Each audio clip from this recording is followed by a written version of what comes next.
Baik, bismillah, alhamdulillah, salatu wassalamu ala rasulillah. Ini rukun yang kedua, takbiratul ihram, wahia Allahu Akbar, yani wahia qawlu Allahu Akbar. 6.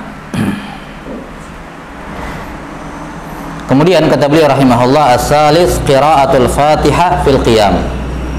Rukun yang ketiga adalah membaca Al-Fatihah dalam keadaan berdiri. Dalam keadaan berdiri. Tapi sebelumnya saya lupa, takbiratul ihram, di antara syarat syahnya takbiratul ihram adalah bahwa takbiratul ihram diucapkan dalam keadaan berdiri. Ya, kapan? Ya, ini kalau dia salat berdiri ya. Kalau dia salat duduk ya takbiratul ihram sambil duduk.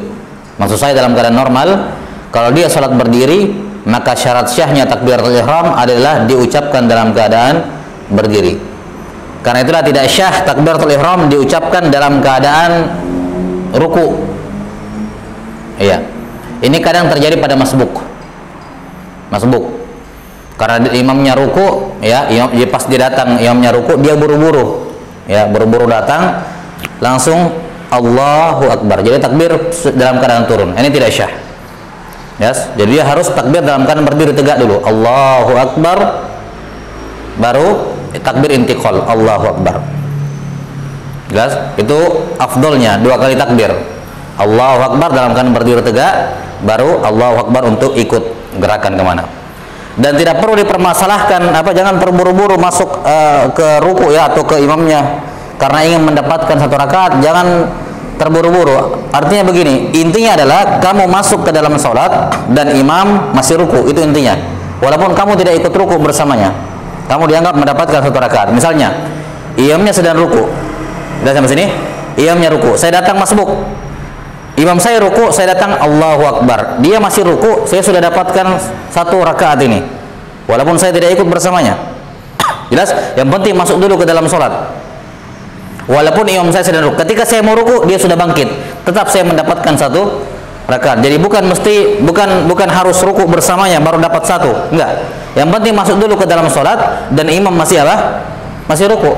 Itu sudah dianggap mendapatkan 1 rakaat. Jelas sampai sini. Karena itulah idealnya, yang afdolnya bagi seorang masbuk, dia 2 kali takbir. Takbir pertama takbiratul ihram, yang kedua takbir intiqal, supaya sempurna.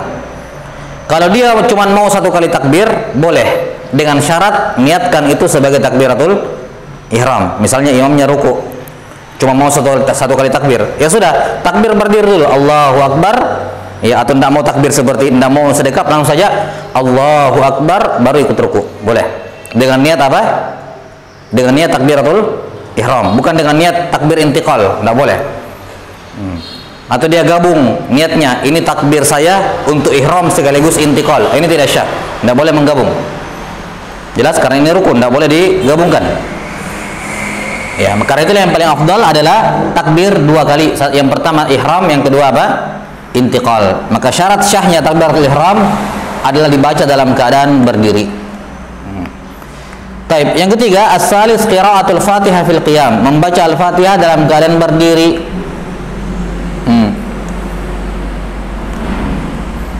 Taib. Kapan ada sepotong Al-Fatihahnya, bagian-bagian terakhir, ya, waladhdallin, dalam keadaan mau turun begini dibaca karena dia buru-buru, ini tidak syah. Jadi semua Al-Fatihah dari awal sampai akhir harus dibaca dalam keadaan berdiri. Dan termasuk dalam suratul Fatihah adalah basmalah, ya. 6. Basmalah ini merupakan ayat yang pertama dari suratul Fatihah, karena itulah dia juga wajib untuk dibaca. Kapan tidak dibaca tidak dibaca basmalah, ya, maka tidak syah salatnya. Karena dia meninggalkan 1 ayat dari surah Al-Fatihah. Sampai sini. Dalam madhab Imam Syafi'i rahimahullah, basmalah merupakan ayat dari semua surah dalam Quran. Basmalah merupakan ayat dari semua surah dalam Al-Quran. Jelas? Kecuali surah apa? Taubah atau surah Bara'ah. 6. Adapun selain dari surah Bara'ah, dari Al-Fatihah sampai An-Nas, maka basmalah adalah ayat pertamanya. Secara riwayat dari Nabi sallallahu alaihi wasallam, ya, riwayat Hafs an Asim, qiraah kita di Indonesia, qiraah kita, basmalah itu ayat yang pertama. Itu secara riwayat. Secara diraya pun demikian. Dalam hadis yang sahih, Nabi SAW suatu saat pernah apa? Tertunduk, kemudian setelah itu mengangkat kepalanya dalam keadaan tersenyum. Maka beliau ditanya, kenapa ya Rasulullah tersenyum? Kata beliau, baru saja diturunkan kepada saya apa? Alayya surah. Baru saja diturunkan kepada saya surah. Surah apa itu? Beliau pun membaca Bismillahirrahmanirrahim. Inna a'tainaka al-kautsar. Di sini disebutkan Bismillahirrahmanirrahim. Kata beliau diturunkan kepada saya surah. Kemudian Bismillahirrahmanirrahim menunjukkan apa? Basmalah ini adalah awal surah dari setiap ayat. Dari setiap apa? Dari setiap surah. Jelas sampai sini? Termasuk di dalamnya Al-Fatihah. 6. Karena itulah dipertegas dalam beberapa matan yang lain seperti Abu Syuja dan selainnya, dipertegas wa bismillahirrahmanirrahim ayatun minha, bahwa bismillahirrahmanirrahim adalah ayat dari Al-Fatihah. Kapan tidak dibaca maka tidak syah salatnya. Kita sampai sini, kapan tidak dibaca maka tidak syah salatnya. Dan aturannya sama, membaca Al-Fatihah harus dia perdengarkan dirinya sendiri kalau dia salat sendiri, ya. Kalau dia salat sirriyah, kalau dia salat jahriyah dan dia salat sendiri, dia besarkan sama seperti salat-salat biasa atau dia jadi imam, ya, pada salat-salat jahriyah. Ada ya? Jadi syaratnya Al-Fatihah harus bahasa Arab, kemudian memperdengarkan dirinya sendiri, dan tidak boleh ada rusak maknanya Al-Fatihah. Kapan ada rusak maknanya maka batal salatnya. Jelas? 6. Dan ada beberapa syarat-syarat yang lain di syarat membaca Al-Fatihah, insyaallah akan diterangkan secara lengkap di Safinatin Najah. Berikutnya, syarat berikutnya Ar-Rabi'. 6. Sebelumnya dalam membaca Al-Fatihah itu diwajibkan juga, di antara syarat syahnya Al-Fatihah adalah mualah. Apa artinya mualah? Beriringan, tidak boleh ada jeda yang lama di antara keduanya, di antara ayat-ayatnya. Kalau ada orang membaca ayat per ayat dan jedanya lama, diam di situ lama, maka ini batal, tidak syah. Ya. Bismillahirrahmanirrahim. Alhamdulillahirabbil alamin. Kemudian dia diam lama. Sengaja diam, tidak ada alasan dia diam, tapi dia diam sengaja. Baru dia lanjut. Maka yang seperti ini batal. Apanya yang batal? Salatnya atau Al-Fatihahnya? Hah? Salatnya atau Al-Fatihahnya yang batal? Hah?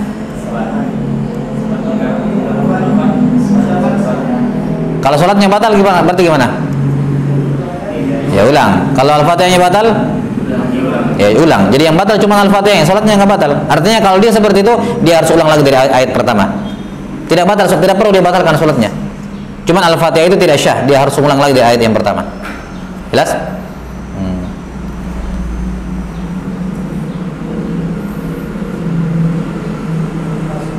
Jadi kalau ayat-ayat Al-Fatihah dipisahkan oleh diam yang lama, maka terputus mualahnya, ulang lagi dari awal. Yes? Atau terputus dengan kalam ajnabi, ucapan yang tidak ada hubungannya dengan sholat. Kita sudah sebutkan kemarin, kalau ada orang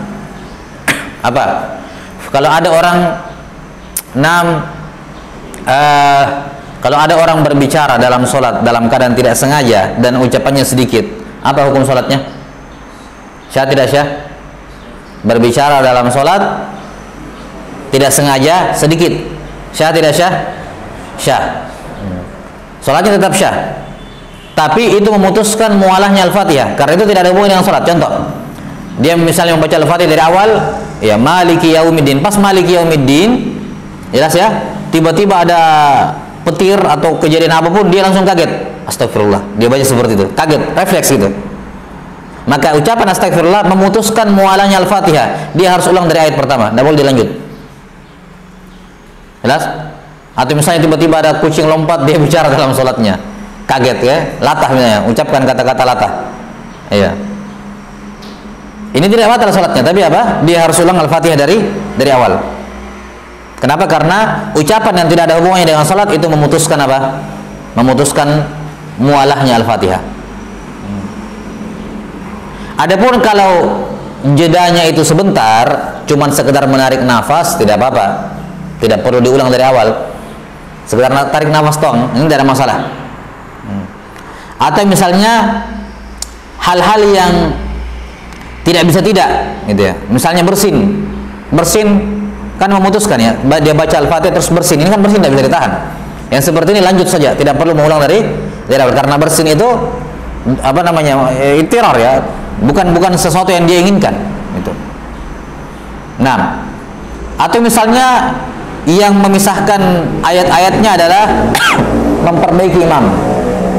Misalnya dia dengarkan Al-Fatihahnya imam, setelah imam selesai baca Al-Fatihah, dia baru baca Al-Fatihah.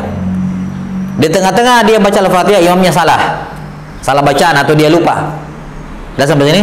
Atau imamnya lupa.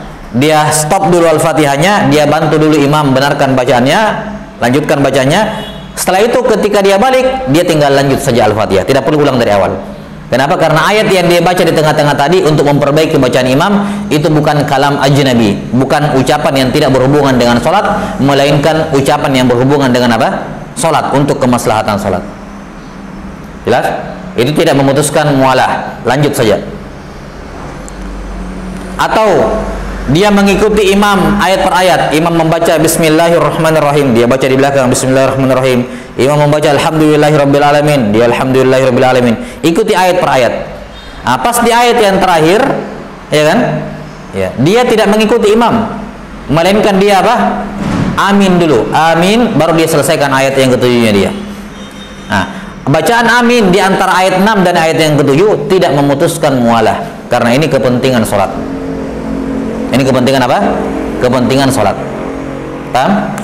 Nah, demikian pula Al-Fatihah harus tertib, tertib berurut.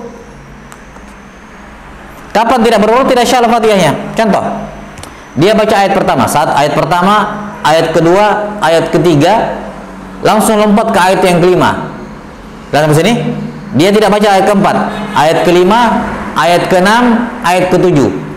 Ya. Pas ayat ketujuh selesai dia lupa. Ini ayat 1, 2, 3 dia baca, ayat keempat dia tidak baca, langsung di ayat yang kelima, ayat keenam, ayat ketujuh. Setelah selesai ayat yang ketujuh dia baru ingat, oh saya belum baca apa? Ayat yang keempat. Apa yang dilakukan? Hah? Apa yang dilakukan?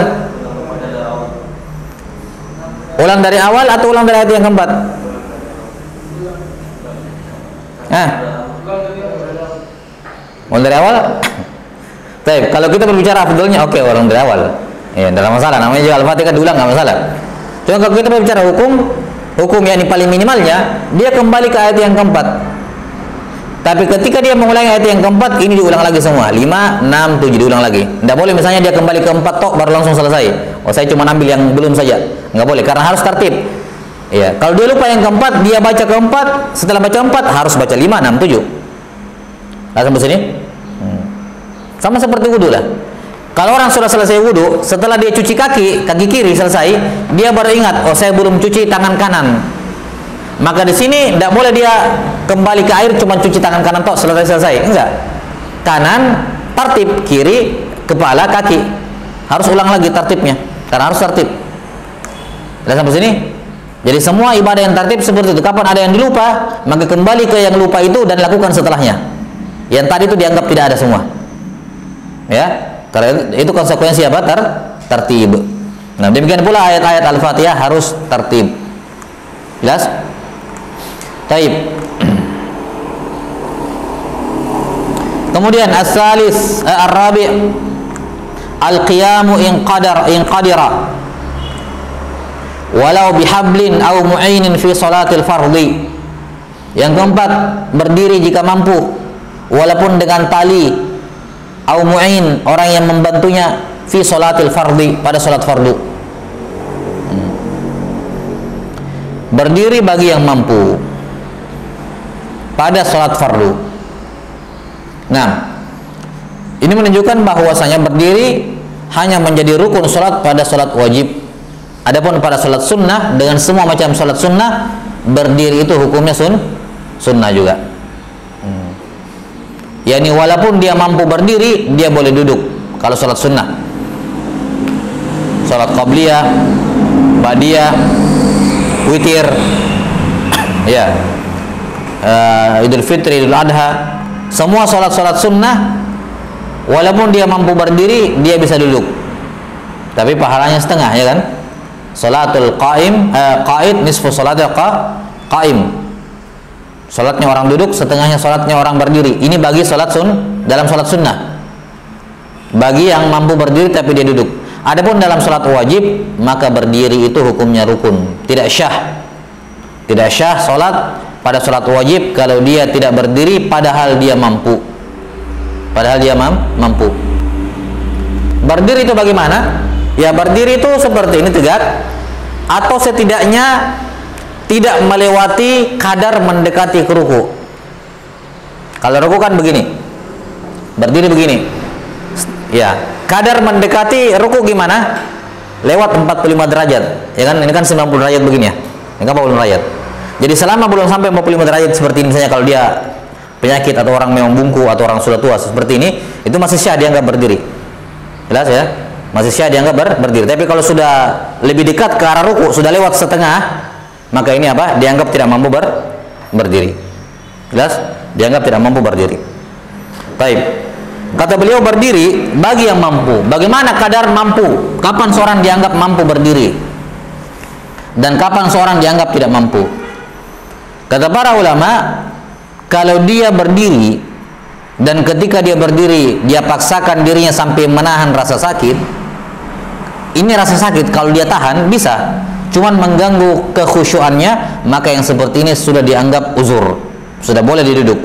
Yani kalau dia paksakan bisa, kalau dia paksakan bisa, cuman nggak nyaman begitu, nggak nyaman, terganggu, maka yang seperti ini sudah dianggap tidak mampu berdiri. Dia sudah boleh apa? Duduk. Yes. Jadi tidak mesti dikatakan, oh selama masih bisa berdiri bagaimanapun harus berdiri biar dia tahan sakitnya. Enggak sampai seperti itu. Ya. Kalau dia berdiri mengakibatkan dia membuat dirinya tidak nyaman karena perasaan tidak enak karena menahan sesuatu, ya, rasa sakit ataupun yang lain, maka ini menjadi uzur bagi dia untuk tidak berdiri.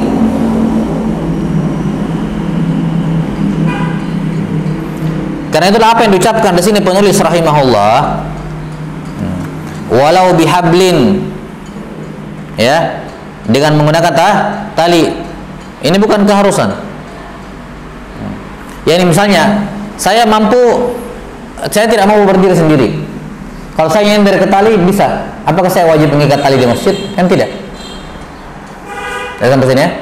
Kalau di rumah dia mungkin, tapi itu pun kalau membuat dia tidak bisa khusyuk juga tidak diwajibkan pakai tali. Duduk saja. Jelas? Dan ini yang nampak wallahu a'lam bishawab. Karena itulah sebagian istri Nabi SAW ketika dalam sholat lail itu, ketika istri beliau itikaf di masjid, ketika beliau masuk masjid, beliau melihat ini talinya siapa yang terikat di tiang masjid. Kata sebagian sahabat, ini tali istri anda ya Rasulullah, fulana. Saya lupa siapa istri beliau. Maka beliau SAW mengatakan, al barru turidin, apakah kebaikan yang kamu inginkan dengan cara seperti ini, maksakan diri untuk berdiri? Ya, ini kalau kamu tidak bisa berdiri, duduk saja, tidak usah paksakan pakai nyender di tali. Maka beliau pun menyuruh untuk memotong tali tersebut. Nah, maka di sini kalimat walau bihablin au mu'in, atau yang membantu. Tapi kalau ada yang membantu sih tidak ada masalah. Tapi kalau tidak ada yang membantu, tidak ada, apakah wajib dia mencari orang yang membantunya? Iya, jelas sampai sini. Apalagi dalam konteks sholat berjamaah, kan orang sholat juga ya. Nah, orang sholat juga. Nah, makanya seperti ini, wallahu a'lam bishawab. Kalau dia sudah butuh mu'in, pembantu, ya, bihabal, pakai tali, itu kalaupun dia mampu, apakah dia masih tetap khusyuk dengan itu semua? Ya, ya sampai sini. Ala kulli hal, intinya berdiri jika dia mampu dalam kondisi normal tanpa bantuan, tanpa tali dan seterusnya. Ya. Adapun kalau dia berdiri ke dinding, ini tidak ada masalah, bukan bentuk berlebihan ya. Dia di paling belakang misalnya, atau dia nyender ke samping, itu pun kalau dia nyender ke dinding, tetap dia rasa kakinya yang satu terlalu berat untuk menahan, menyiksa dia. Misalnya kaki kanannya tidak bisa nyender di dinding sebelah kanan, jadi kaki kanannya terangkat, kaki kirinya yang menahan. Ini pun kalau mungkin kalau sholatnya sebentar tidak ada masalah, tapi kalau berlebihan, dia sampai dia merasa kram ataupun sakit dan menahan, ini sudah dianggap tidak mampu duduk. Jadi itu dobit sakit dalam masalah berdiri. Jadi patokannya adalah kalau dia berdiri, dia menahan sesuatu yang bisa mengganggu kekhusyuannya. Maka ini apa? Sudah boleh bagi dia untuk duduk. Das, wallahu taala alam bissawab. Baik, cukup dulu sampai sini. Ar-rabi', rukun yang keempat. Nah, naktafi sallallahu ala nabiyyina Muhammadin wa ala alihi wa sahbihi wasallam. Subhanakallahumma bihamdika asyhadu an la ilaha illa anta astaghfiruka wa atubu ilaik.